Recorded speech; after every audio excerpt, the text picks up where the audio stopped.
So if you've been following along here on TikTok as well as on my YouTube page, you know that I have been honing in on the beta cell's unique relationship with iron, insulin creation, and oxidative stress. Beta cells are an incredibly high metabolic activity cell. Anytime you're eating, it's having to work to process insulin and get glucose into the cell. It never turns off.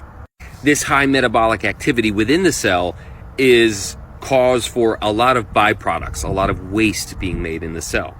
What a lot of people don't realize is that waste in the cell, byproducts of any cellular reaction, takes the form of ROS, aka reactive oxygen species, aka what is the main culprit in creating inflammation.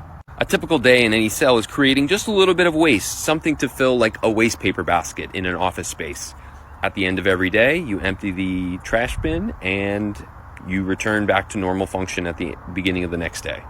The cells of people living with chronic inflammation and autoimmune conditions are basically living in a house that isn't taking out the trash regularly. And because of the high metabolic activity of beta cells, there is going to be a lot of trash being made. And while the beta cells have unique mechanisms in place to handle the amount of byproducts being made from all the energy creation, there are unique circumstances that make the waste byproducts in beta cells volatile.